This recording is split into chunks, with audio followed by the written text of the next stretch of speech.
Rupiah dalam sepekan melemah 0,3%, meski pada Jumat, 20 Februari tahun 2026, ditutup menguat tipis ke Rp16.888 per dolar Amerika. Data Gisdor Bank Indonesia juga menunjukkan penguatan harian, namun tetap melemah secara mingguan.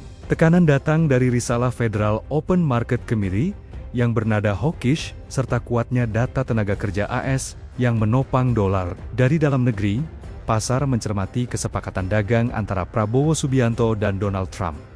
Ke depan, rupiah diperkirakan bergerak di kisaran Rp16.880 hingga Rp16.910 per dolar Amerika Serikat.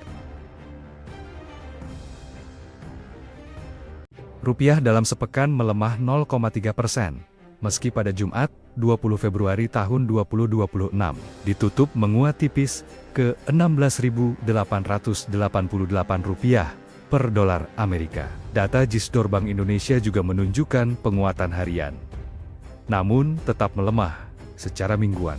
Tekanan datang dari risalah Federal Open Market Committee yang bernada hawkish, serta kuatnya data tenaga kerja AS yang menopang dolar. Dari dalam negeri, pasar mencermati kesepakatan dagang antara Prabowo Subianto dan Donald Trump.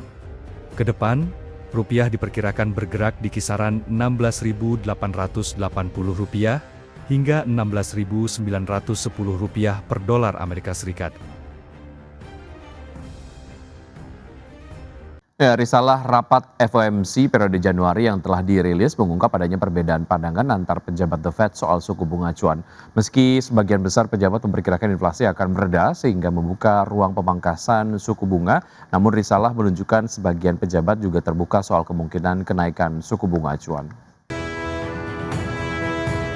Para pejabat Bank Sentral Amerika Serikat atau The Federal Reserve hampir sepakat untuk mempertahankan suku bunga pada pertemuan Januari lalu, namun tetap terpecah mengenai langkah kebijakan selanjutnya. Sejumlah pejabat membuka kemungkinan kenaikan suku bunga jika inflasi tetap tinggi, sementara yang lain cenderung mendukung pemangkasan lebih lanjut jika tekanan harga mereda sesuai perkiraan. Risalah rapat FOMC pada 27 dan 28 Januari yang dirilis Rabu 18 Februari 2026 menunjukkan bahwa keputusan mempertahankan suku bunga acuan di kisaran 3,5 hingga 3,75% didukung oleh hampir seluruh anggota. Meskipun sebagian besar pejabat memperkirakan inflasi akan mereda tahun ini sehingga membuka ruang bagi pemangkasan suku bunga, risalah juga untuk pertama kalinya dalam beberapa waktu terakhir menyebut kemungkinan kenaikan suku bunga jika inflasi tetap berada di atas target. Adapun saat ini inflasi masih sekitar 1 poin persentase di atas target 2% The Fed. Sementara itu sebagian pejabat lainnya menilai suku bunga perlu dipertahankan untuk beberapa waktu hingga terdapat bukti lebih jelas bahwa disinflasi kembali berjalan sesuai jalur. Di saat yang sama, beberapa pejabat lain memasukkan pemangkasan suku bunga lanjutan dalam proyeksi dasar mereka terhadap inflasi dan pertumbuhan ekonomi. Berbagi sumber, IDX Channel. Bank Indonesia memutuskan untuk kembali mempertahankan suku bunga acuan di level 4,75% untuk periode Februari 2026 dan keputusan ini konsisten dengan fokus Bank Sentral dalam memperkuat nilai tukar rupiah yang masih dalam tren pelemahan. Selain mempertahankan BI rate, Bank Sentral juga menahan suku bunga deposit facility dan suku bunga lending facility masing-masing pada level 3,75% dan 5,5%. Tak hanya fokus menjaga nilai tukar rupiah, keputusan Bank Indonesia juga mempertahankan suku bunga acuan disebut sebagai ataupun sejalan dengan perakiraan inflasi yang terkendali dalam kisaran 2,5 plus minus 1% serta upaya untuk mendorong pertumbuhan ekonomi yang lebih tinggi. Gubernur Bank Indonesia Peri Warjo menegaskan bahwa kedepannya Bank Indonesia akan terus memperkuat efektivitas transmisi pelonggaran kebijakan moneter dan kebijakan makroprudensial yang telah ditempuh selama ini, dengan tetap mencermati ruang penurunan suku bunga lebih lanjut. Dengan melihat berbagai perkembangan dan prospek tersebut, rapat Dewan Gubernur Bank Indonesia pada 18 dan 19 Februari 2026 memutuskan untuk mempertahankan BI rate sebesar 4,75%, suku bunga deposit facility sebesar 3,75%, dan suku bunga lending facility sebesar 5,50%. Keputusan ini konsisten dengan fokus kebijakan saat ini pada upaya penguatan stabilisasi nilai tukar rupiah di tengah tetap tingginya ketidakpastian pasar keuangan global guna mendukung pencapaian sasaran inflasi 2026 dan mendorong pertumbuhan ekonomi. Selanjutnya dari bursa global, bursa ekuitas Wall Street ditutup lebih rendah pada peragaan di hari Kamis dengan kerugian di perusahaan ekuitas swasta dan pelemahan di Walmart dan Apple, sementara kenaikan yang didorong oleh pendapatan di sektor industri membatasi kerugian. Di saat yang sama, saham teknologi terkait AI telah menghadapi gejolak dalam beberapa bulan terakhir karena kekhawatiran tentang valuasi yang tinggi dan bukti terbatas bahwa investasi besar-besaran di AI mendorong pertumbuhan pendapatan laba. Pada peragaan di hari Kamis, S&P 500 terkoreksi 0,28% ke level 6.861, Nasdaq Composite melemah 0,31% ke level 22.682, dan Dow Jones Industrial Average yang turun 0,54% ke posisi 49.395. Bursa ekuitas Eropa pemirsa terkoreksi pada perdagangan di hari Kamis tergelincir dari level tertinggi sepanjang masa yang dicapai sehari sebelumnya, seiring investor yang mencermati laporan kinerja emiten kakap yang variatif seperti Airbus, Rio Tinto, dan Nestle.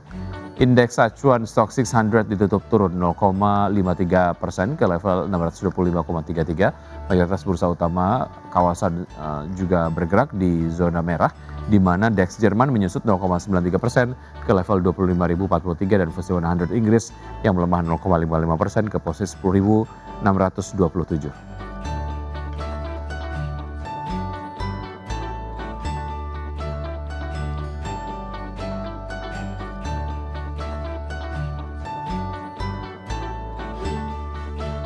PT Indospring Tbk mulai memanen potensi pertumbuhan baru dari lini bisnis fastener yang telah diproduksi secara komersial sejak tahun 2025. Ya, Direktur PT Indospring Tbk Bob Budiono menjelaskan pada tahap awal perseroan memfokuskan pemasaran fastener ke segmen aftermarket otomotif sambil membuka peluang investasi lanjutan untuk pengembangan fastener non-otomotif.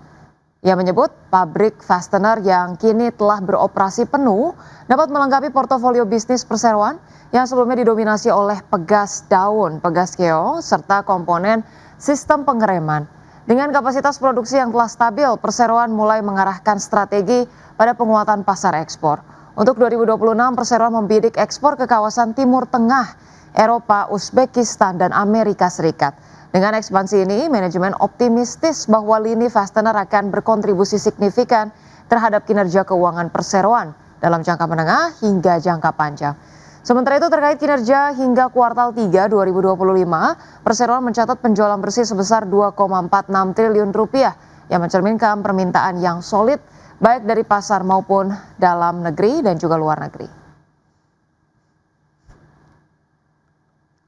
Pemirsa, PT Sinarmas Agro Resources and Technology Tbk memastikan pembayaran pokok obligasi berkelanjutan 2 Smart tahap 3 tahun 2021 seri C sebesar 220 miliar rupiah. Adapun sumber dana untuk pelunasan pokok obligasi jatuh tempo berasal dari hasil penerbitan sukuk ijaroh berkelanjutan 1 Smart tahap 2 tahun 2026 yang sedang berlangsung.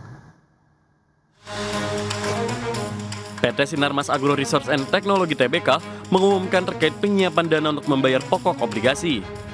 Perseroan akan menyediakan dana pembayaran pokok obligasi berkelanjutan 2 Smart tahap 3 tahun 2021 seri C yang jatuh tempo pada tanggal 19 Februari 2026 sebesar 220 miliar rupiah. Direktur PT Sinarmas Agro Resource and Technology Tbk, Franciscus Kostan, mengatakan sumber dana untuk pelunasan pokok obligasi jatuh tempo akan berasal dari hasil penerbitan sukuk ijarah berkelanjutan 1 Smart tahap 2 tahun 2026 yang sedang berlangsung.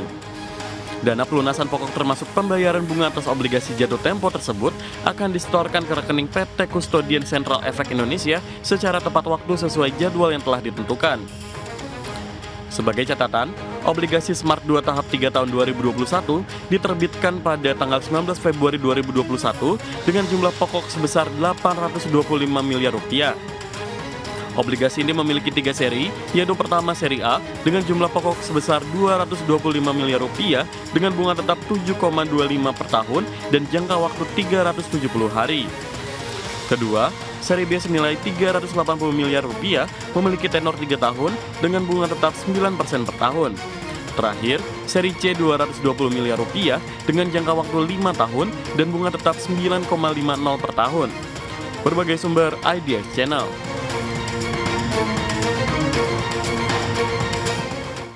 Emiten retail Grup Lipo PT Matahari Putra Prima Tbk atau MPPA melakukan ekspansi besar-besaran di awal tahun ini. Perusahaan mengakuisisi 6 aset tanah dan bangunan di sejumlah kota dengan total nilai transaksi mencapai Rp780 miliar. Akuisisi ini diklaim akan memberikan dampak positif bagi kinerja dan nilai tambah bagi pemegang saham. Emiten retail Grup Lipo PT Matahari Putra Prima Tbk atau MPPA melakukan ekspansi besar-besaran di awal tahun ini. Perusahaan mengakuisisi 6 aset tanah dan bangunan di sejumlah kota dengan total nilai transaksi mencapai Rp780 miliar. Akuisisi ini diklaim akan memberikan dampak positif bagi kinerja dan nilai tambah bagi pemegang saham. Manajemen MPPA menandatangani sejumlah perjanjian pengikatan jual beli untuk pembelian properti di Bogor, Gresik, Yogyakarta, Surabaya, dan Tangerang. Di Bogor, MPPA mengakuisisi Mega M Kedung Badak senilai Rp122 miliar, serta Sinar Matahari Bogor sebesar Rp49,5 miliar. Di Gresik, perusahaan membeli Plaza Gresik senilai Rp134,5 miliar. Selanjutnya di Yogyakarta, MPPA membeli Gedung Merah X Matahari Malioboro senilai Rp68 miliar. Sementara di Surabaya, perusahaan mengakuisisi gedung bertingkat di kawasan Dukuh Mananggal dengan nilai transaksi terbesar yaitu Rp351,5 miliar. Adapun di Balaraja, Tangerang, MPPA membeli lahan seluas 38.000 meter persegi senilai Rp54,5 miliar. Sekretaris perusahaan MPPA Mirta Sukanto menyebutkan, penyelesaian transaksi masih menunggu pemenuhan sejumlah persyaratan dari para pihak. Namun perusahaan meyakini langkah ekspansi ini akan memperkuat kegiatan usaha retail dan memberikan nilai tambah bagi pemegang saham. Akuisisi ini menjadi sinyal optimisme MPPA dalam menghadapi persaingan bisnis retail ke depan. Berbagai sumber untuk IDX Channel.